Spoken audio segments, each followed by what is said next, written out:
코로나19 피해 지원을 위해서 재난지원금 지급을 검토하는 민주당이 전 국민과 80% 지급 사이에 결론을 내리지 못하고 있습니다. 오늘 추경안 시정연설에 나선 김부겸 국무총리는 이 80% 지급을 강조하면서 국민께 이해를 구하기도 했는데요. 자, 국회로 가보겠습니다. 최하영 기자. 네, 국회입니다. 네, 오전에 김부겸 총리가 추경안 설명하는 시정연설을 진행했습니다. 이 80% 선별 지급에 힘을 실었죠.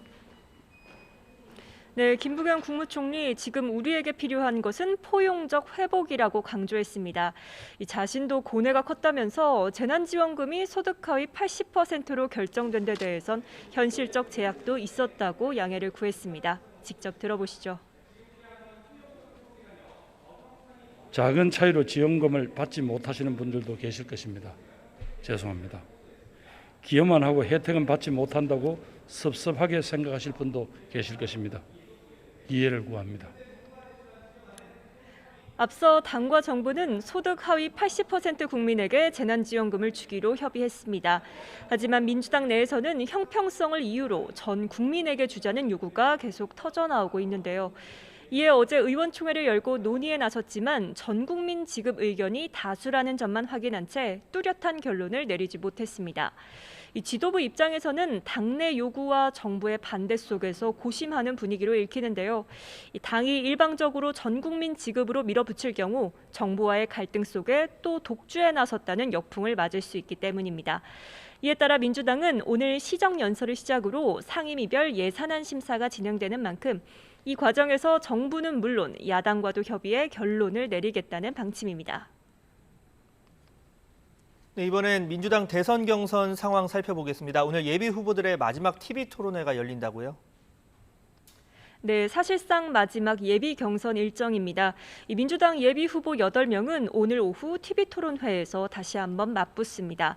앞서 세 차례 토론회가 그랬듯 이번에도 지지율 1위인 이재명 경기지사에 대한 집중 견제가 이어질 것으로 보입니다.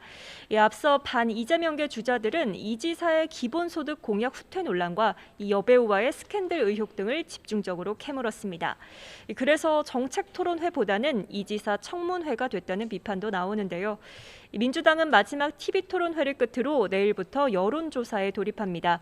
오는 11일까지 4일 동안 국민과 당원 여론조사를 통해 본경선에 오를 후보 6명을 추립니다.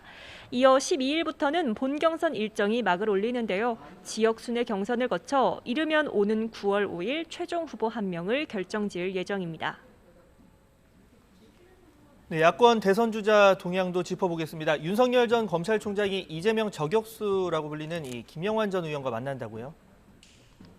네, 오늘 저녁 만찬 회동을 합니다. 이 김영환 전 의원은 지난 2016년 민주당을 탈당해 지난해 국민의힘 전신이죠. 이 미래통합당에 합류했는데요. 특히 경기지사 선거 때 당시 경쟁자였던 이재명 경기지사의 이른바 여배우 스캔들 의혹을 제기한 인물이기도 합니다. 또 친형 강제 입원 의혹과 관련해 이 지사에 대한 고발을 주도해 사실상 이 지사와의 악연을 이어왔습니다. 현재 윤 전 총장은 여론조사에서 이재명 경기지사와 차기 대권 1, 2위를 다퉈온 만큼 이른바 이재명 저격수로 불리는 김 전 의원과의 만남에 관심이 쏠립니다. 이렇게 윤 전 총장이 정치권 인사들과의 잇따라 회동하며 보폭을 넓히는 가운데 이준석 국민의힘 대표는 윤 전 총장이 8월 경선 버스에 탑승할 것으로 전망했습니다. 이 무수한 첩보로는 제3지대를 고려하는 모습은 보이지 않는다며 이렇게 밝힌 건데요. 어제 정치 참여를 선언한 최재형 전 감사원장에 대해선 당내 주자들과 비슷한 시점에 합류를 결정하지 않을까 기대감을 나타냈습니다.